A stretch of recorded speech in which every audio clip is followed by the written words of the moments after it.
ಶಾಲಾ ಕಾಲೇಜು ಹಾಗೂ ಹಾಸ್ಟೆಲ್ ವಿದ್ಯಾರ್ಥಿಗಳು ಎಚ್ಚರದಿಂದ ಮೊಬೈಲ್ ಬಳಕೆ ಮಾಡಬೇಕು. ಸೈಬರ್ ಕ್ರೈಂ ಬಗ್ಗೆ ವಿದ್ಯಾರ್ಥಿಗಳು ಜಾಗೃತಿ ಮೂಡಿಸಬೇಕು.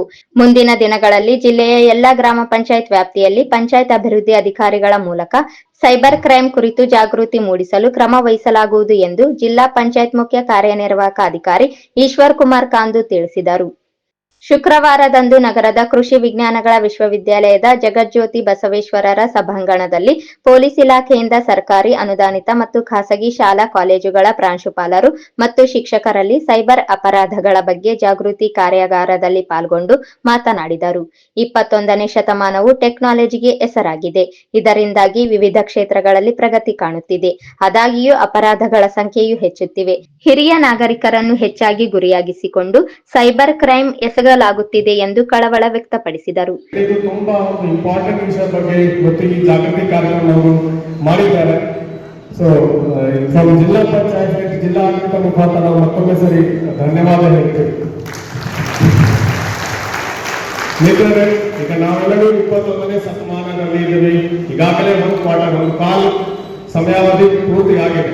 25 ವರ್ಷ ನಾವು ಕಂಪ್ಲೀಟ್ ಮಾಡಿದ್ದೇವೆ. 21ನೇ ಶತಮಾನ ಅಂದ್ರೆ this is the century of technology ಅಂತ ನಾವು ಸ್ಕೂಲ್ ಟೈಮ್, ನಾನು ಸ್ಕೂಲಲ್ಲಿ ಹೋದಾಗ ನಾವು ಅದೇ ಸ್ಟಡಿ ಮಾಡ್ತಾ ಇದ್ದೇವೆ.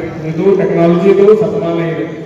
ಇದು ಟೆಕ್ನಾಲಜಿ ಬಂದಾದ ನಂತರ ಬೇರೆ ಬೇರೆ ಕ್ಷೇತ್ರದಲ್ಲಿ ನಾವು ಅಭಿವೃದ್ಧಿ ಮಾಡಿದ್ದೇವೆ. ಎಜುಕೇಶನ್ ಸೆಕ್ಟರ್ ಇರಲಿ, ಹೆಲ್ತ್ ಸೆಕ್ಟರ್ ಇರಲಿ, even cyber, even crime, police law and order situation, ಈಗ video surveillance, camera surveillance, forensics ಎಲ್ಲ ವಿಷಯದಲ್ಲಿ ನಾವು ತುಂಬಾ ಪ್ರಗತಿ ಮಾಡಿದ್ದೇವೆ. But on the other side same type of ಇದು ಎಲ್ಲ ಪ್ರಗತಿ ಆದಂದ್ರೆ ನಮ್ಮ ಇದು ಕ್ರಿಮಿನಲ್ಸ್, ಅಪರಾಧಿಗಳು ಅವರು ಕೂಡ ಅದರಲ್ಲಿ ಸ್ವಲ್ಪ ಅದೇ ಟೆಕ್ನಾಲಜಿ ಯೂಸ್ ಮಾಡಿ ನಮಗೆ ಬೇರೆ ಬೇರೆ ಹಂತದಲ್ಲಿ ಚಾಲೆಂಜ್ ಪ್ರಸ್ತುತ ಮಾಡ್ತಾ ಇದ್ದಾರೆ. ಉದಾಹರಣೆಗೆ ಒಂದ್ಸರಿ ನಮ್ಮಲ್ಲಿ AI, ಅದು ಮಷೀನ್ ಲರ್ನಿಂಗ್ ಆ ಟೆಕ್ನಾಲಜಿ ಬರ್ತಾ ಇದೆ. ಟೆಕ್ನಾಲಜಿ ಎಲ್ಲ ಇನ್ ಫ್ಯೂಚರ್ ತುಂಬಾ ಯೂಸ್ಫುಲ್ ಇದೆ for crime detection, for education sector, for any kind of development work. ಆದ್ರೆ ಅದೇ ಟೆಕ್ನಾಲಜಿ ಯೂಸ್ ಮಾಡಿ deep fake, child pornography, revenge porn, ಮತ್ತೆ ಫೇಕ್ ಲೋನ್, ಮತ್ತೆ ಇದು ಡಿಜಿಟಲ್ ಅರೆಸ್ಟ್, ಆ ತರ ಸುಮಾರು ವರ್ಷ ಬರ್ತಾ ಇದೆ. ತಾವೆಲ್ಲರಿಗೂ ಮಾಹಿತಿ ಇರಬಹುದು. ಮೊನ್ನೆ ನಮ್ಮ ನ್ಯೂಸ್ ಪೇಪರ್ ನಲ್ಲಿ ಓದಿದೆ, ಆನರೇಬಲ್ ಸುಪ್ರೀಂ ಕೋರ್ಟ್ ಕೂಡ ಈ ವಿಷಯಗಳನ್ನು ಸಂಜ್ಞಾನ ಮಾಡಿ ಸಿಬಿಐಗೆ ಡೈರೆಕ್ಟ್ ಆರ್ಡರ್ ಮಾಡಿದ್ದಾರೆ. ಸಿಬಿಐ ಈಗ ವಿತೌಟ್ ಕನ್ಸೆಂಟ್ ಆಫ್ ಸ್ಟೇಟ್, ಮೊದಲು ಸಿಬಿಐ ಅವರು ಯಾರು ಬೇರೆ ದೇಶದಲ್ಲಿ ಹೋದಾಗ ಕನ್ಸೆಂಟ್ ತಗೊಳ್ಬೇಕು ಸ್ಟೇಟ್ ಗವರ್ಮೆಂಟ್ ಇಂದ. ಕನ್ಸೆಂಟ್ ಅವಶ್ಯಕತೆ ಇಲ್ಲ, ನೀವು ಹೋಗಿ ಈ ಇಂಥ ವಿಷಯಕ್ಕೆ ಇನ್ವೆಸ್ಟಿಗೇಷನ್ ಮಾಡಬಹುದು ಅಂತ ಸುಪ್ರೀಂ ಕೋರ್ಟ್ ಅವರು ಆದೇಶ ಮಾಡಿದ್ದಾರೆ. This is the importance of cyber crime. Cyber crime ಅಷ್ಟು ಫಾಸ್ಟ್, ಎಷ್ಟು ಹೆಚ್ಚಿನ ಸ್ಪೀಡ್ ಇಂದ ನಮ್ಮ ಜಿಲ್ಲೆಯಲ್ಲಿ, ನಮ್ಮ ರಾಜ್ಯದಲ್ಲಿ, ದೇಶಕ್ಕೆ ಹೋಗ್ತಾ ಇದೆ. ಡೈಲಿ ನ್ಯೂಸ್ ಪೇಪರ್ ನಲ್ಲಿ ನಾವು ಹೋಗ್ತಾ ಇರ್ತೀವಿ. ಮುಖ್ಯವಾಗಿ ನಮ್ಮ ಸೀನಿಯರ್ ಸಿಟಿಜನ್ಸ್ಗಳು ಅಂದ್ರೆ ಅವಾಗ ಡಿಜಿಟಲ್ ಅರೆಸ್ಟ್ ಅಂತ ಒಂದು ಕಾಲ್ ಮಾಡ್ತಾರೆ. ಯಾರು ಪೊಲೀಸ್ ಆಫೀಸರ್ ಯೂನಿಫಾರ್ಮ್ ಹಾಕಿ ಅಥವಾ ಯಾರು ಸಿವಿಲಿಯನ್ ಆಫೀಸರ್ ಯೂನಿಫಾರ್ಮ್ ಹಾಕಿ ಡಿಜಿಟಲ್ ಅರೆಸ್ಟ್ ಮಾಡ್ತೀವಿ, ನೀವು ಎಷ್ಟು ಅಮೌಂಟ್ ಕೊಡಬೇಕು, ಈ ಅಮೌಂಟ್ ಕೊಟ್ಟಿಲ್ಲ ಅಂದ್ರೆ ನಿಮ್ಗೆ ಅರೆಸ್ಟ್ ಮಾಡ್ಬಿಡ್ತೀವಿ, ನೀವು ಹೌಸ್ ಅರೆಸ್ಟ್ ಇದ್ದೀರಿ, ನೀವು ಹೊರಗಡೆ ಹೋಗಬಾರ್ದು, ಯಾರಿಗೆ ಕಾಲ್ ಮಾಡಬಾರ್ದು, ಆ ತರ ಎಲ್ಲ ಅವರಿಗೆ ಕನ್ವಿನ್ಸ್ ಮಾಡ್ತಾರೆ. Because of lack of knowledge, because of lack of awareness ಎಲ್ಲ ಆಗ್ತಾ ಇದೆ. ಅದೇ ರೀತಿ ಸ್ಕೂಲ್ಸ್ ನಲ್ಲಿ, ಹಾಸ್ಟೆಲ್ಸ್ ನಲ್ಲಿ ಮಕ್ಕಳು ಎಲ್ಲ ಈಗ ಎಲ್ಲರಿಗೂ class 9, class 8, 7th, 8th, 9th mobile ಎಲ್ಲ ಯೂಸ್ ಮಾಡ್ತಾರೆ. ಮೊಬೈಲ್ ಯಾವ ರೀತಿಯಲ್ಲಿ ಒಳ್ಳೆ ಯೂಸ್ ಮಾಡಬೇಕು, how we can use for educational purpose, ಇನ್ನೂ ನಾವು ಅವೇರ್ನೆಸ್ ಕೊಡಬೇಕು. ಆ ಅವೇರ್ನೆಸ್ ಇಲ್ಲ ಕಾರಣಕ್ಕೆ ಬೇರೆ ಬೇರೆ ಎಲ್ಲ ಬೇರೆ ಬೇರೆ ಸ್ಕ್ಯಾಮ್ಸ್ಟರ್ಸ್ಗೆ ಅವರು become victim of all those fraudsters and fraudsters. ಅದಕ್ಕೆ ಈ ಒಂದು ನಮ್ಮ ಸೈಬರ್ ಕ್ರೈಮ್ ಬಗ್ಗೆ ಈ ಜಾಗೃತಿ ಕಾರ್ಯಕ್ರಮ ತುಂಬಾ ಹೆಲ್ಪ್ಫುಲ್ ಆಗ್ತದೆ. ಇಲ್ಲಿ ಉಪಸ್ಥಿತಿರುವ ಎಲ್ಲ ಇಲಾಖೆ ಅಧಿಕಾರಿಗಳಿಗೆ, ಮುಖ್ಯವಾಗಿ ನಮ್ಮ BOಗಳೆಲ್ಲ ಕಾಣ್ತಾ ಇದ್ದಾರೆ ಇಲ್ಲಿ. ತಾವೆಲ್ಲರೂ ಸ್ವಲ್ಪ ನಮ್ಮ ಹೆಡ್ ಮಾಸ್ಟರ್ಸ್ಗೆ ಮತ್ತು ಟೀಚರ್ಸ್ಗೆ ಮತ್ತು ಅದೇ ರೀತಿ ಸ್ಕೂಲ್ಸ್ ಮಕ್ಕಳಿಗೆ ಕೂಡ ಈ ವಿಷಯ ಬಗ್ಗೆ ಒಂದು ಸಣ್ಣದೊಂದು ವಿಡಿಯೋ ಎಲ್ಲ ಶೇರ್ ಮಾಡಿಸ್ಬೇಕು, ಅವರಿಗೆ ಜಾಗೃತಿ ವಹಿಸ್ಕೊಳ್ಬೇಕು. ಅದೇ ರೀತಿ ನಮ್ಮ ತಾಲೂಕಾ ಮಟ್ಟದಲ್ಲಿ ಕೂಡ ಪಂಚಾಯತ್ PDO ಮೀಟಿಂಗ್ ಮಾಡಿದಾಗ ನಾನು ಕೂಡ ಇನ್ಸ್ಟ್ರಕ್ಷನ್ ಮಾಡ್ತೀವಿ. ನಮ್ಮ EO ಅವರು ಕೂಡ ನಮ್ಮ ಸ್ಥಳೀಯ ಪೊಲೀಸ್ ಸರ್ಕಲ್ ಇನ್ಸ್ಪೆಕ್ಟರ್ ಅಥವಾ DYSP ಅವರ ಜೊತೆಗೆ ಕಾಂಟ್ಯಾಕ್ಟ್ ಮಾಡಿ ಅಲ್ಲಿ ಕೂಡ ಜಾಗೃತಿ ಕಾರ್ಯಕ್ರಮ ಮಾಡ್ತಾರೆ. ಸೊ ಮತ್ತೊಮ್ಮೆ ಸರಿ ನಾನು ಪೊಲೀಸ್ ಇಲಾಖೆ ಮತ್ತು ತಮಿಳುನಾಡಿಗೆ ಅಭಿನಂದನೆ ಹೇಳ್ತೀನಿ. ಜಿಲ್ಲಾ ಪೊಲೀಸ್ ವರಿಷ್ಠಾಧಿಕಾರಿ ಎಂ ಪುಟ್ಟಮಾದಯ್ಯ ಕಾರ್ಯಕ್ರಮಕ್ಕೆ ಚಾಲನೆ ನೀಡಿ ಮಾತನಾಡಿದರು. ಟೆಕ್ನಾಲಜಿ ಎಷ್ಟೇ ಬೆಳೆದಿದ್ದರೂ ಅಪರಾಧಗಳ ಸಂಖ್ಯೆಯೂ ಹೆಚ್ಚಾಗುತ್ತಲೇ ಇದೆ. ಆಧುನಿಕ ತಂತ್ರಜ್ಞಾನದ ಯುಗದಲ್ಲಿ ಸೈಬರ್ ಅಪರಾಧ ಪ್ರಕರಣಗಳು ದಿನೇ ದಿನೇ ಹೆಚ್ಚುತ್ತಿರುವ ಹಿನ್ನೆಲೆಯಲ್ಲಿ ಜಾಗೃತಿ ಕಾರ್ಯಕ್ರಮಗಳು ಪ್ರತಿಯೊಬ್ಬರಿಗೂ ತಲುಪುವಂತಾಗುವ ದಿಸೆಯಲ್ಲಿ ಇಂಥ ಕಾರ್ಯಾಗಾರ ಆಯೋಜಿಸಲಾಗಿದೆ. ಸೈಬರ್ ಅಪರಾಧ ತಡೆಯಲು ಮುನ್ನೆಚ್ಚರಿಕೆ ವಹಿಸಬೇಕು ಎಂದು ಹೇಳಿದರು. ಕಾರ್ಯಕ್ರಮದಲ್ಲಿ ಭಾಗಿಯಾದ ಪ್ರತಿಯೊಬ್ಬರು ಕನಿಷ್ಠ 10 ಸೈಬರ್ ಅಪರಾಧಗಳ ಬಗ್ಗೆ ಜನಕ್ಕೆ ಮನವರಿಕೆ ಮಾಡಿದ್ದಲ್ಲಿ ಜಿಲ್ಲೆಯಲ್ಲಿ ಅಪರಾಧಗಳ ಸಂಖ್ಯೆ ಕಡಿಮೆ ಮಾಡಬಹುದಾಗಿದೆ ಎಂದು ಸಲಹೆ ನೀಡಿದರು.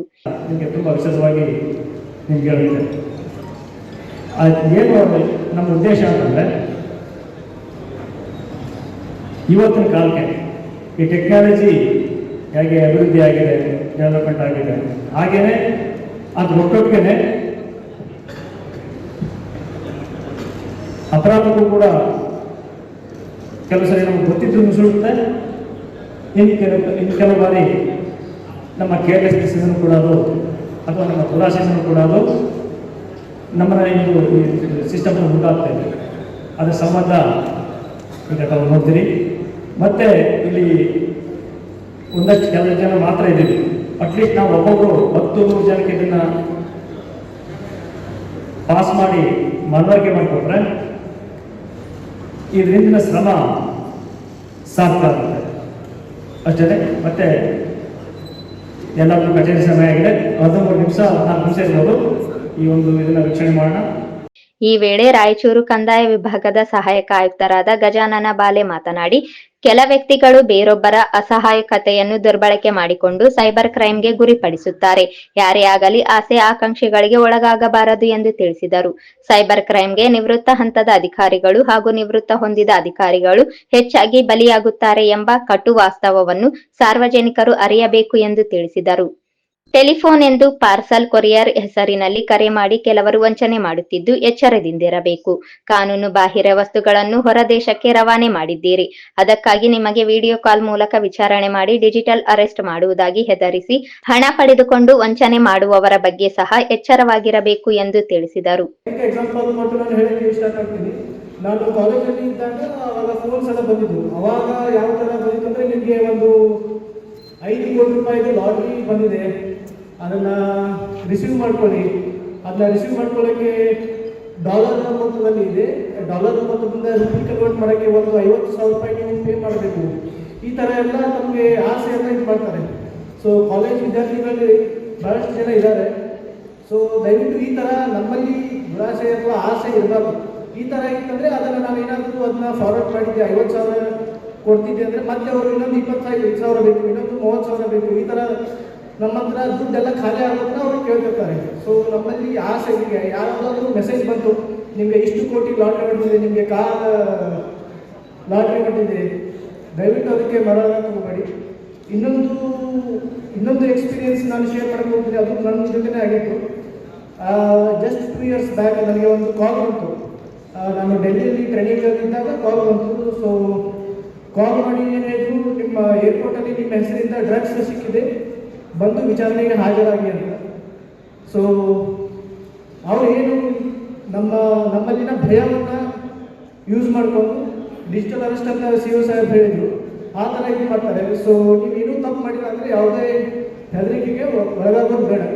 ಎಸ್ಪೆಷಲಿ ಅವರು ಭಯ ಅಂದರೆ ಯಾರನ್ನ ಟಾರ್ಗೆಟ್ ಮಾಡ್ತಾರೆ ಅಂದರೆ ಸ್ವಲ್ಪ ರಿಟೈರ್ಡ್ ಆಗೋಕ್ಕೆ ಬಂದಿರೋರು, ಸಿಕ್ಕಾಪಟ್ಟೆ ಅಂದರೆ ಫೈನಾನ್ಷಿಯಲಿ ಸ್ಟೇಬಲ್ ಇರ್ತಾರೆ, ಸ್ವಲ್ಪ ಅಂದರೆ ನಮ್ಮ ಇದಕ್ಕೆ ಹೆದರ್ತಿರ್ತಾರೆ. ಅಂದರೆ ನಾವು ಇದು ಯಾವ ಥರ ಹೇಳೋದು, ಜಾಸ್ತಿ ದುಡ್ಡಿರುತ್ತೆ, ಸ್ವಲ್ಪ ಅಂದರೆ ಭಯ ಅಂದರೆ ನಮ್ಮ ಇದು ಮಾನ ಮರ್ಯಾದೆಗೆ ಹೆದರ್ತಿರ್ತಾರಲ್ಲ, ಅವ್ರನ್ನ ಜಾಸ್ತಿ ಟಾರ್ಗೆಟ್ ಮಾಡ್ತಾರೆ.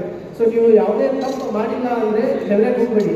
ಸೊ ಒಂದು 6 ತಿಂಗಳಿಂದಲೇ ಒಬ್ಬರು ರಿಟೈರ್ಡ್ IAS ಆಫೀಸರ್ಗೆ ಕರ್ನಾಟಕದಲ್ಲಿ ಡಿಜಿಟಲ್ ಅರೆಸ್ಟ್ ಮಾಡಿ ಭಾಳಷ್ಟು ಲಕ್ಷಾಂತರ ರೂಪಾಯಿಗಳನ್ನ ಇದು ಮಾಡಿದರು. ಸೊ ಭಯ ಮತ್ತು ಆಸೆ ಇದನ್ನ ಸ್ವಲ್ಪ ನಾವು ಕಂಟ್ರೋಲಲ್ಲಿ ಇದ್ದರೆ ಏನೂ ಸಮಸ್ಯೆ ಆಗಲ್ಲ. ಸೊ ನನಗೆ ಭಾಳ ಟೈಮ್ ಇಲ್ಲ ಮಾತಾಡೋಕ್ಕೆ. So thank you.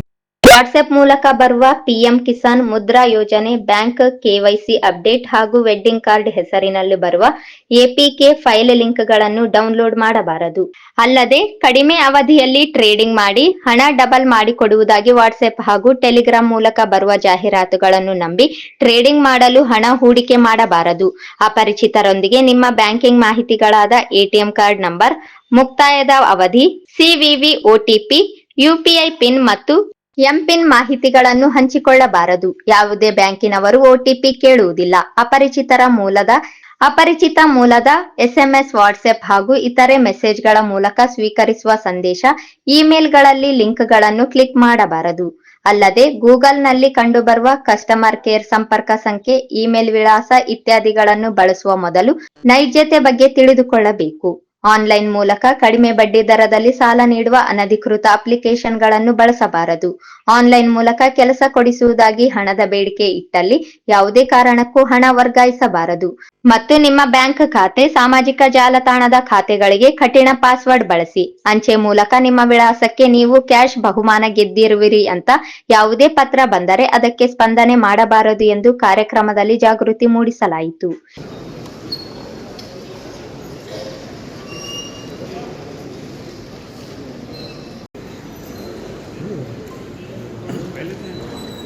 ಅನ್ನುವಂಥದ್ದು ಮೋಸ ಹೋದವರಿಗೆ ಗೊತ್ತಾಗ್ತಾ ಇತ್ತು. ಆದ್ರೆ ಈಗ ಮೋಸ ಮಾಡುವವರು ಎಲ್ಲಿದ್ದಾರೆ, ಯಾರು ಮಾಡ್ತಾರೆ ಅನ್ನುವಂಥದ್ದು ಗೊತ್ತೇ ಆಗೋದಿಲ್ಲ. ಈ ಒಂದು ಡಿಜಿಟಲ್ ಪ್ರಪಂಚ ಏನು ಬೆಳೆದಿದೆ, ಈ ಸೈಬರ್ ಕ್ರೈಮ್ ಅನ್ನುವಂಥದ್ದು ಎಷ್ಟರ ಮಟ್ಟಿಗೆ ವ್ಯಾಪಿಸಿದೆ ಅಂದ್ರೆ ನಿಜಕ್ಕೂ ಕೂಡ ಎಲ್ಲೋ ಒಂದು ಮೂಲೆಯಲ್ಲಿ ಕೂತಂತ ವ್ಯಕ್ತಿ ಇನ್ಯಾರನ್ನೋ ಎಲ್ಲಿದ್ದ ಇರ್ತಕ್ಕಂಥ ಜನರನ್ನು ಮೋಸ ಮಾಡುವಂಥದ್ದು ಅತ್ಯಂತ ಸುಲಭ ಆಗಿದೆ.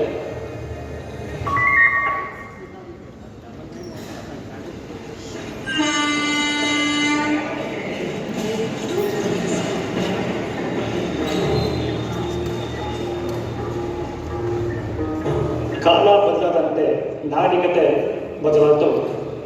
ಬದಲಾದಂತೆ ಸಮಾಜದಲ್ಲಿ ಅಪರಾಧಗಳು ಕೂಡ ತನ್ನ ಸ್ವರೂಪನ ಅಂದರೆ ಮೂಲ ಸ್ವರೂಪದಿಂದ ವಿಭಿನ್ನ ರೂಪಗಳಾಗಿ ಬದಲಾಗ್ತವೆ. ಈ ಅಪರಾಧ ಮತ್ತು ನಾಗರಿಕತೆ ಒಂದೇ ನಾಣ್ಯದ ರೂಪಗಳು. ಇವನ್ನ ಬೇರ್ಪಡಿಸೋದಕ್ಕಾಗಲ್ಲ. ನಾಗರಿಕ ಸಮಾಜದಲ್ಲಿ ಅಪರಾಧಗಳು ನಿರಂತರವಾಗಿ ಎಲ್ಲೂ ಸ್ಟಾಪ್ ಇಲ್ಲದೆ ಕಟ್ಟಿಸ್ಕೊಂಡು ಹೋಗ್ತಾನೆ ಇರ್ತವೆ.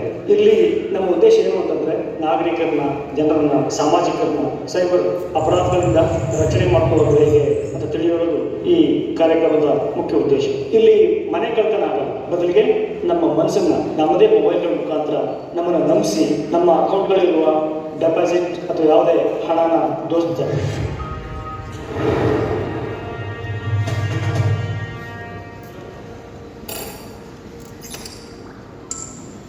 ಸೈಬರ್ ಅಪರಾಧಗಳು ದಿನೇ ದಿನೇ ಜಾಸ್ತಿ ಆಗ್ತಾ ಇದೆ. ಯಾವುದೋ ಅನ್ನೋನ್ ನಂಬರಿಂದ ನಿಮ್ಮ ಮೊಬೈಲ್ಗೆ ಲಿಂಕ್ ಬರುತ್ತೆ. ಸೊ ಆ ಲಿಂಕ್ ಒತ್ತಿದಾಗ ಬೇರೆ ಬೇರೆ ಕಡೆ ಬೇರೆ ಬೇರೆ ವೆಬ್ಸೈಟ್ಗೆ ಕರ್ಕೊಂಡು ಹೋಗುತ್ತೆ. ಅದಾದಮೇಲೆ ನಿಮಗೆ ಪ್ರೈಸ್ ಬಂದಿದೆ ಅಂತ ತಮ್ಮ ಪರ್ಸನಲ್ ಡೀಟೇಲ್ಸ್ ಎಲ್ಲ ತಗೊಂಡು ಆಮೇಲೆ ನಿಮ್ಮನ್ನ ಮೋಸ ಮಾಡೋಕ್ಕೆ ಅವರು ಬೇರೆ ಬೇರೆ ಥರ ಪ್ರಯತ್ನ ಮಾಡ್ತಾರೆ.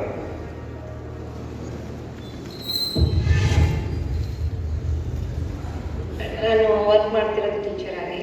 ಹೆಂಗೆ ಈ ಕ್ರೈಮ್ಗಳು ಮಾಡ್ತಾರೆ ಅಂತಂದ್ರೆ, ಒಂದು ಮೆಸೇಜ್ ಬಂತು ಟೆಲಿಗ್ರಾಮಲ್ಲಿ, ಫ್ರೀ ಟೈಮ್ ಜಾಬ್ ಅಂತ ಬಂತು ಅಂತ. ನಾನು ರಿಪ್ಲೈ ಮಾಡಿದೆ. ಡೈಲಿ ಇನ್ವೆಸ್ಟ್ಮೆಂಟ್ ಇರುತ್ತೆ, ಕ್ಲಿಕ್ ಮಾಡ್ತಾ ಹೋದಂಗೆಲ್ಲ ನಿಮಗೆ ರಿವಾರ್ಡ್ ಸಿಗ್ತಾ ಹೋಗುತ್ತೆ. ನಡುನಡುಕ್ಕೆ ಏನಾಗುತ್ತೆ ಸರ್, ನೀವು ಇಷ್ಟು ಕಟ್ಟಬೇಕು ಅಂತ ಬರುತ್ತೆ. ಮತ್ತೆ ನಿಮಗೆ ಅದನ್ನ ಪ್ಲೇ ಮಾಡಲಿಕ್ಕೆ ಮುಂದೆ ಬಿಡ್ತೀವಿ ಅಂತ 52,000 ಬಂತು. ಅವ್ರದ್ದೆಲ್ಲ ಬ್ಯಾಂಕ್ ಡೀಟೇಲ್ಸ್ ನನಗೆ ಕಳಿಸಿ. ನಿಮ್ಮ ಅಕೌಂಟಲ್ಲಿ ನೋಡಿದ್ರೆ 1 crore ಇದೆ, ಅಲ್ಲಿ ಕ್ರೋರ್ ಗಟ್ಟಲೆ ತೋರಿಸ್ಬಿಟ್ರೆ ಅವರು 20 ಲಕ್ಷ ಹೆಂಗೇನ ಅರೇಂಜ್ ಮಾಡಿ 10 ಲಕ್ಷ ನಾನು ಹಾಕ್ತೀನಿ. ಅಲ್ಲಿಂದ ಸ್ಟಾರ್ಟ್ ಆಗಿದೆ ಸರ್ ನನ್ನ ಸ್ಟಾರ್ಟ್ ಟೈಮು, ಏನೋ ಗೊತ್ತಿಲ್ಲ.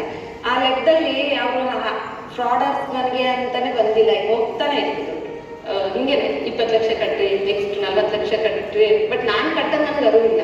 ಅಲ್ಲಿ ನಾನು ಹಿಡಿದು ಮೇನ್ ಎಲ್ಲಿದ್ದು ಜಸ್ಟ್ 20 lakhs ಅಲ್ಲ ಕಟ್ಬಿಡೋಣ, 1 crore ಬರುತ್ತೆ. 20 ಲಕ್ಷ ನಾನು ಸಾಲ ಮಾಡಿಸ್ಕೊಂಡ್ರೆ ಯಾರು ಕೊಟ್ಬಿಡ್ತೀನಿ. 1 ಸೆಕೆಂಡ್ಗೂ ಅದು ಬರಲಿಲ್ಲ ಅಂದ್ರೆ ವಾಟ್ ನೆಕ್ಸ್ಟ್ ನನ್ನ ಲೈಫ್? 30,000 ಉಳ್ಸಕ್ ಹೋಗಿ 3 ಲಕ್ಷ ಕಳ್ಕೊಂಡೆ, 3 ಲಕ್ಷ ಉಳ್ಸಕ್ ಹೋಗಿ 30 ಲಕ್ಷ ಕಳ್ಕೊಂಡೆ, 30 ಲಕ್ಷ ಉಳ್ಸ್ಕೊಳಕ್ ಹೋಗಿ 3 ಕೋಟಿ ಕಳ್ಕೊಂಡೆ.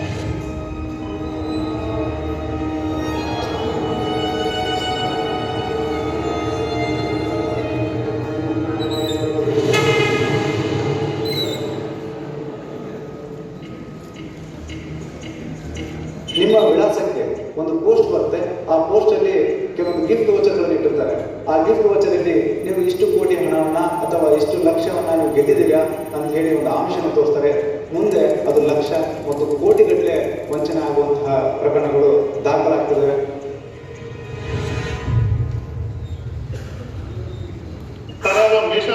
ಬಟ್ಟೆ ಆರ್ಡರ್ ಮಾಡ್ತಿದ್ದೆ ಸರ್. ಅವ್ರೇನಂದ್ರೆ ನಿಮ್ಮ ಹೆಸರು ಮೇಲೆ ಕಾರ್ ಬಂದಿದೆ, ನೀವು ವಿನ್ ಆಗಿರಿ ಫಸ್ಟ್ ಪ್ರೈಸ್. ಅವ್ರೇನಂದ್ರೆ ನಿಮ್ಮ ಹೆಸರು ಮೇಲೆ ಕಾರ್ ಬಂದಿದೆ, ನೀವು ವಿನ್ ಆಗಿರಿ ಫಸ್ಟ್ ಪ್ರೈಸ್. ಅವ್ರೇನಂದ್ರೆ ನಿಮ್ಮ ಹೆಸರು ಮೇಲೆ ಕಾರ್ ಬಂದಿದೆ, ನೀವು ವಿನ್.